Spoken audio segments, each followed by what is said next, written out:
You're listening to Quantum Harry the Podcast, a podcast version of the book Quantum Harry, A Unified Theory of the Potterverse by B.L. Purdom.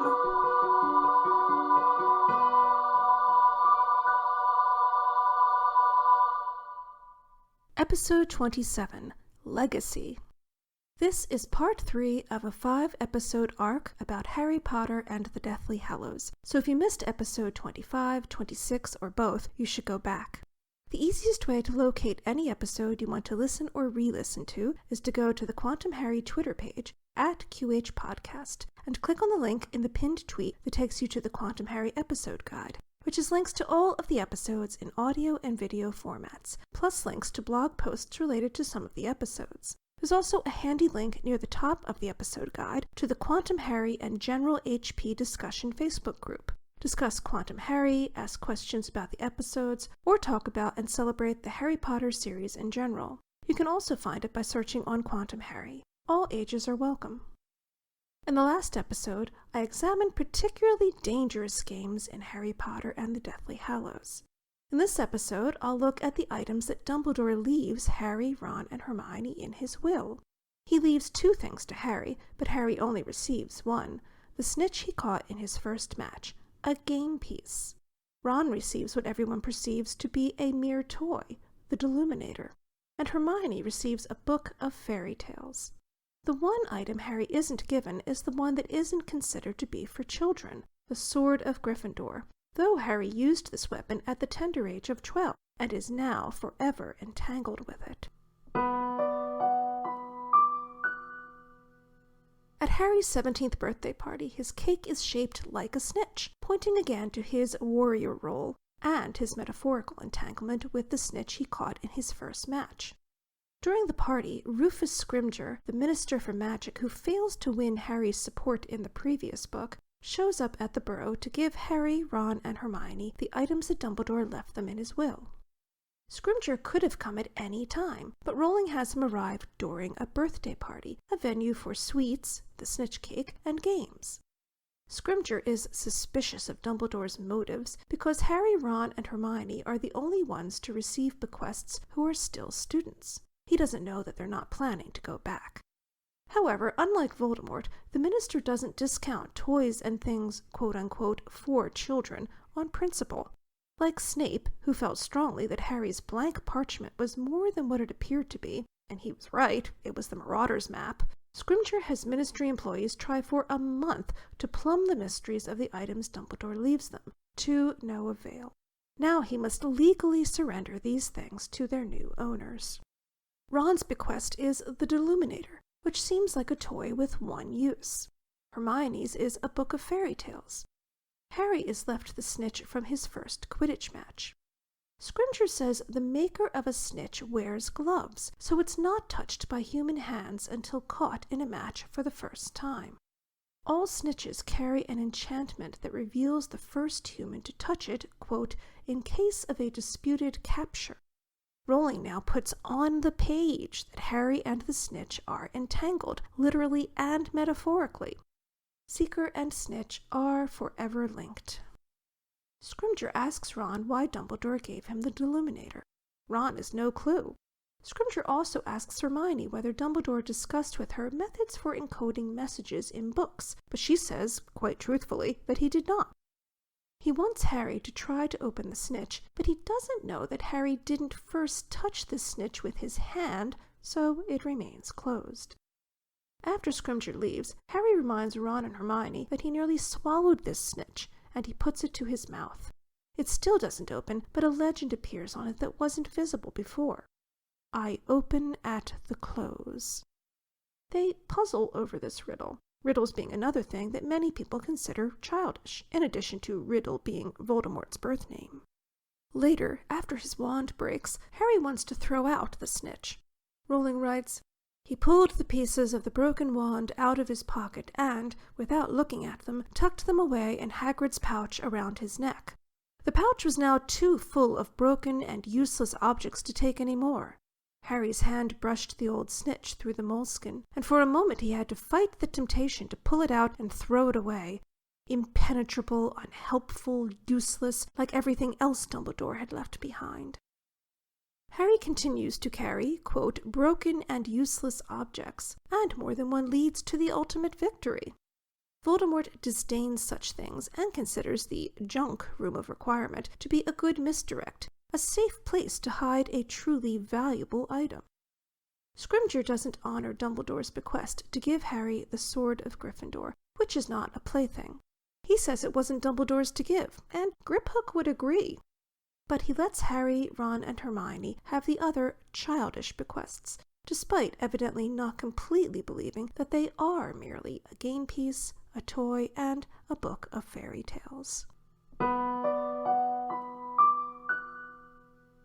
Quidditch plays a role in communication many times in Deathly Hallows.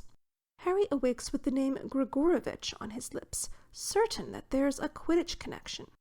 At Bill and Fleur's wedding, he learns from Krum, who is ever a Quidditch player to him, as I talk about in the previous episodes, that Mr. Lovegood is wearing Grindelwald's mark.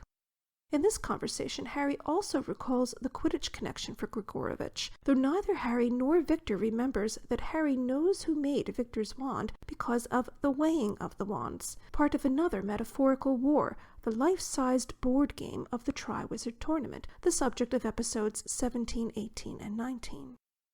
In Sirius's old room at Grimmauld Place, Harry finds a letter that his mother wrote to Sirius just after his first birthday. Dear Padfoot, thank you for Harry's birthday present. It was his favorite by far. 1-year-old and already zooming along on a toy broomstick. He looked so pleased with himself. I'm enclosing a picture so you can see. You know it only rises about 2 feet off the ground, but he nearly killed the cat, and he smashed a horrible vase Petunia sent me for Christmas. No complaints there. Of course, James thought it was so funny, says he's going to be a great Quidditch player, but we've had to pack away all the ornaments and make sure we don't take our eyes off him when he gets going. Just after this mention of Harry using his first weapon, a broom, and his father looking forward to Harry being a great Quidditch player, a metaphorical warrior, Lily's letter segues to a discussion of the real war and the Order of the Phoenix. This letter also reveals that Sirius, the Wise Old Man archetype, and specifically the Godfather variant of the Wise Old Man, which I talk about in episode 2, This Old Man, gave him 2 of his 3 brooms, his very first broom and his firebolt. The next Quidditch connection is Harry, Ron, and Hermione discovering an old photograph of a Slytherin Quidditch team in Regulus Black's room at Grimmauld Place. Regulus was a seeker, the same position as Harry, and the same position on the same house team as Draco. This is appropriate, since the Horcrux that Regulus stole was a gold locket, which is superficially similar to a snitch. It would be more logical for Slytherin's locket to be silver, not gold, as the house colors are green and silver, unless Rowling wants to evoke a snitch with the locket, as well as evoking the sun, which will be important in the next episode. They decide that Regulus Black is the R.A.B. who removed the locket from the cave, leaving behind the imposter locket Harry and Dumbledore find when they go there. Harry recalls a locket that couldn't be opened during the summer before his 5th year, when they were cleaning Grimmauld Place top to bottom, but it's no longer in the house. Harry's snitch is metaphorically part of him, while the locket is literally part of Voldemort because it contains a piece of his soul. And, like the snitch with the resurrection stone, Harry opens the locket by speaking the right thing to it. Harry questions Kreacher about the locket and learns that Mundungus Fletcher took it, along with other items, including Sirius's mirror, which is fortunate, since he sells it to Aberforth. Regulus asked Kreacher to help Voldemort put the locket in the cave, telling Kreacher to come home afterward. Voldemort made Kreacher drink the same potion Dumbledore drinks when he and Harry go to the cave, which explains Kreacher's state of mind ever since. And when he was told to come home afterward, he did. Voldemort again underestimates those he disregards. He assumes that his secret died in the cave with the elf, not even bothering to check. Harry, Ron, and Hermione don't learn the meaning of Hermione's book of fairy tales until they visit Zeno Lovegood to ask about the symbol drawn in the book, the same symbol he wore at Bill and Fleur's wedding. Hermione thinks the book's use has to do with something added to it, like the symbol, not the stories themselves, until they learn of the Deathly Hallows quest and its connection to the tale of the three brothers. At the Lovegood house, Hermione's book of fairy tales is revealed to be more than merely diverting stories for children. The tale of the three brothers delineates an important rule of the game of magic. Magic cannot be used willy-nilly to solve problems. There's always a price. The beginning of the story tells of three brothers who come to, quote, a river too deep to wade through and too dangerous to swim across. It's impossible not to recall the unbridged river confronting Hansel and Gretel after they vanquish the witch and are journeying home, which I talked about in episode 13, Deus Ex Machina, when I delved into how Chamber of Secrets is J.K. Rowling's version of Little Red Riding Hood, specifically the Wilhelm Grimm version that he rewrote to suit his theology. In contrast to Beetle the Bard, Grimm made sure that Hansel and Gretel were not the agents of their own salvation by providing them with supernatural transport that was given to them without their having to do anything to earn it, which represents the theological concept of grace in the story. The three brothers, however, take their salvation into their own hands, conjuring a bridge to cross the river. This is considered cheating death, as it would be by Wilhelm Grimm. The character of Death confronts them on the bridge.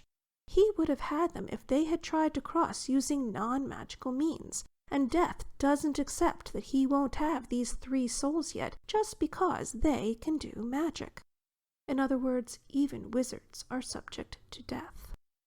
Two of the brothers, like many wizards, don't care about that price.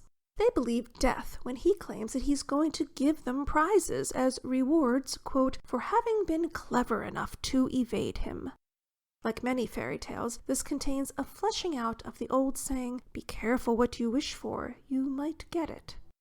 Each wizard names a reward and gets exactly what he asks for, which Death believes will lead to his being able to take their lives after all.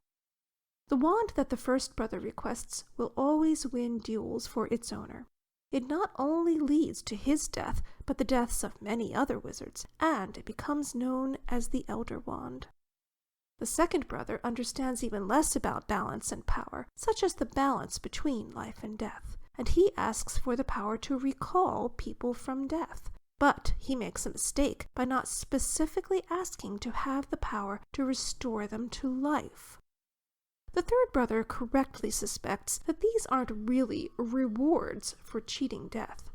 He's called humble, and he sets his sights lower, asking only for a way to leave the bridge without Death following him. So Death gives him his own cloak of invisibility. The first brother is eventually murdered for the Elder Wand. The second brother recalls his dead girlfriend from death, but finds that this isn't the same as being recalled to life. She's still dead, but, quote, sad and cold, separated from him as by a veil, which brings to mind the arch and veil in the death chamber in the Department of Mysteries. This brother kills himself because of his hopeless longing, taunting himself with the image of someone he can never truly be with, which links the resurrection stone to the mirror of Erised, which would probably have shown him his dead girlfriend, and could also have led to his suicide. The third brother evades death for years with his cloak, removing it when he is old and giving it to his son, after which, quote, he greeted death as an old friend. The third brother asks to put off paying the price for his magic, rather than attempting to not pay at all, like his brothers. If it sounds like an elaborate game, it is, one whose rules Voldemort does not understand. He presumes to be master of death by force, not by cleverness, nor by seeking, like the third brother, just enough power, not ultimate power. The third brother also chooses his time of death, like Harry and Dumbledore, which Voldemort will never do, his goal being to elude death completely. It's possible that he wouldn't have reached this goal even if he had acquired the Philosopher's Stone 6 years earlier, since his credo is in direct opposition, after all, to the alchemists. In Magic and Alchemy, Mysteries, Legends, and Unexplained Phenomena by Robert Michael Place, he writes, It was believed that the Philosopher's Stone would transform any substance into its highest form. As the universal medicine, it could cure any illness and prolong life indefinitely. But its greatest cure was for the suffering of the soul, and the true immortality that it offered was mystical knowledge that all is one and death is an illusion. Mr. Lovegood describes death's true cloak of invisibility and the problems that other invisibility cloaks have of fading with time. Harry, Ron, and Hermione realize that Harry's cloak fits this description, though, like Hermione, Ron discounts the tale's veracity, perhaps because he grew up hearing it repeatedly, and he assumes that it's just a story. The two of them still doubt that anything truly useful can come from fairy tales. Harry is less sure. Though Hermione doesn't see the book's point before or after learning that one of the tales is about the Deathly Hallows, once they've questioned Kreacher about the locket, she correctly pegs the source of Voldemort's mental block when he left the elf in the cave. She says, "Of course Voldemort would have considered the ways of house elves far beneath his notice, just like all the purebloods who treat them like animals. It would never have occurred to him that they might have magic that he didn't." Harry learns that Dolores Umbridge took the locket Horcrux from Mundungus Fletcher as a bribe, so he, Ron, and Hermione are eventually in the position of trying to get it from her in a ministry courtroom that resembles an arena, a place for games. And in this arena, Harry has to conjure a Patronus, which he learned because of Dementors being at a Quidditch game, as I talked about in episodes 15 and 16. He's not playing literal Quidditch, but he is in an arena, and he's protecting himself and others with a Patronus, while trying to get his hands on a snitch-like object. He's also attempting to protect those being unjustly targeted by the Ministry, the Muggle-born witches and wizards Umbridge is persecuting, just as Sirius and Buckbeak were targeted in Prisoner of Azkaban, completing this miniature reprise of the third book. Harry also cannot possess the other item bequeathed to him by Dumbledore, the Sword of Gryffindor, until he's playing what amounts to a game. First, Harry sees in the Forest of Dean a Patronus in the form of a silver doe, leading him to a frozen pond where the sword lies. Harry tries to summon the sword with Hermione's wand, but it doesn't come to him. Rowling writes he had not expected it to. This is the exact same phrase she uses after Harry tries and fails to summon the locket in Umbridge's office at the Ministry. Deep down, Harry knows that using magic, a summoning charm, is cheating, just as Death felt that the three brothers cheated to conjure a bridge over the river. Harry has to work out the game's rules and then play by those rules. He thinks about the Chamber of Secrets, when he was in need of help and the sword delivered itself, but he cannot quite work out how to manufacture the same need now. When Harry dives into the pool for the sword, the chain on which he wears the locket Horcrux tries to strangle him, providing the need for chivalry that releases the sword. Ron is the one who performs the chivalrous act this time, having returned from temporary exile. Because he saves Harry, he can retrieve the sword, cut the chain strangling Harry, and pull locket, sword, and Harry from the water. Ron doesn't think about game rules, he just sees Harry in need of saving and leaps to do it. This is also a reversal of Harry rescuing Ron from the lake during the tournament. They've traded places. The sword is now available for Horcrux destruction duty. Harry again treats this like a game. "Come here," he said, and he led the way, brushed snow from the rock surface, and held out his hand for the Horcrux. When Ron offered the sword, however, Harry shook his head. "No, you should do it." "Me?" said Ron, looking shocked. "Why?" "Because you got the sword out of the pool. I think it's supposed to be you." This is explained as Dumbledore having, quote, taught Harry something about certain kinds of magic, of the incalculable power of certain acts. Harry also doesn't think until now about the most logical way to open the locket. He'll ask it to open in Parseltongue, which is how he destroyed the diary in the second book, by using the word open in Parseltongue to enter the Chamber of Secrets. Harry saying, "I think it's supposed to be you," is the closest Rowling comes to admitting that every single important act in the books is following the rules of a game. there's no randomness to Harry's world, nothing that doesn't follow the rules of a game of some sort.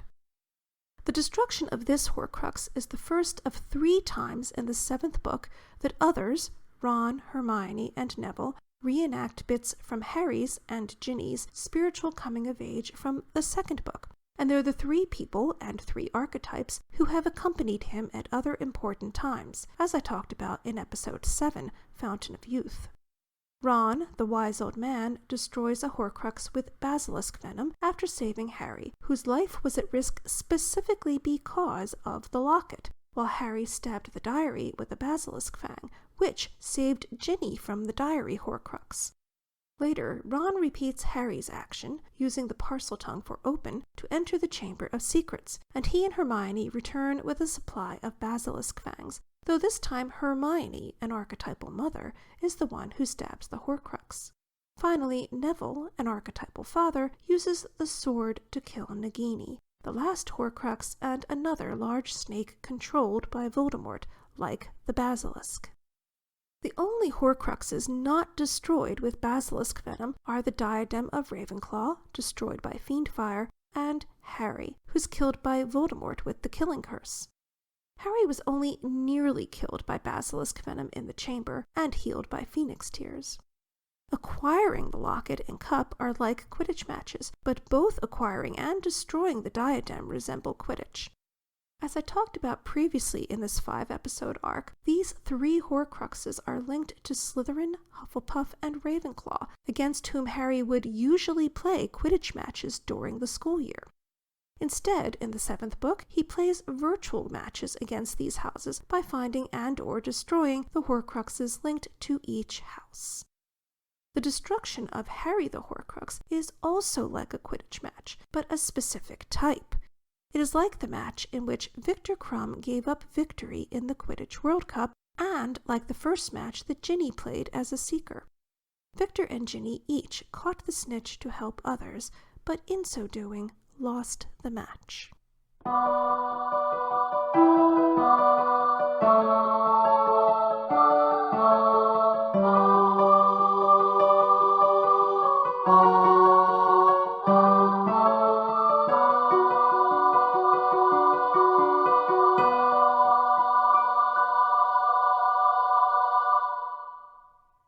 When Ron tells Harry and Hermione how he found his way back to them, we learn that another bequest, the Deluminator, is more than a mere toy, which Scrimgeour suspected.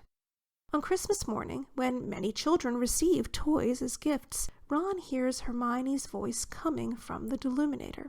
It's the first time Ron's name has been said by her or by Harry since he left.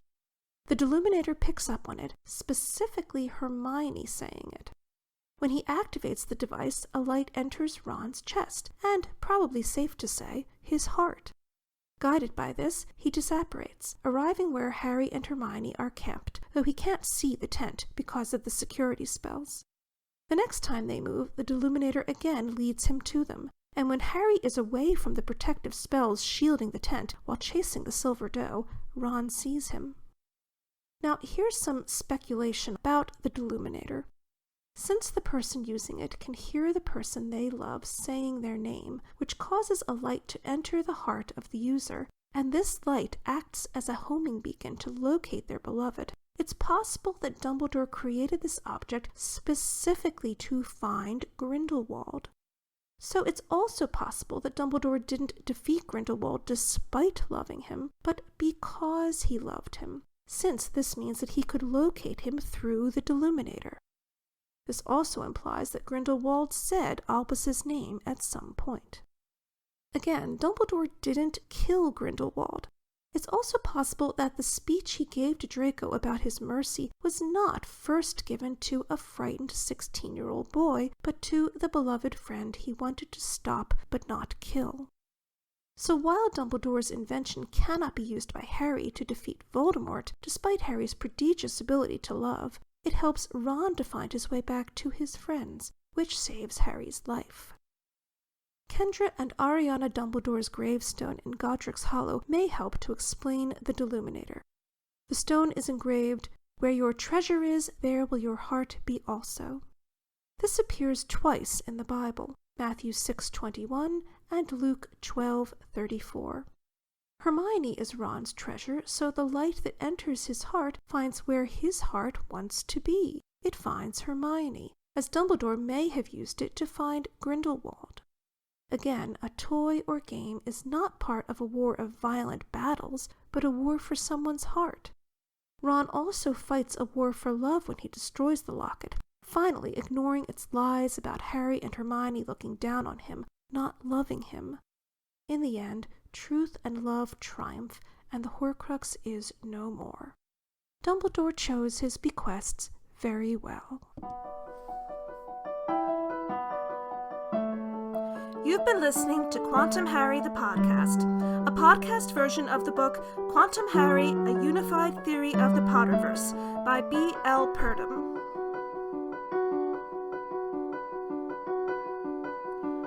All music heard on Quantum Harry is composed and performed by B.L. Purdom.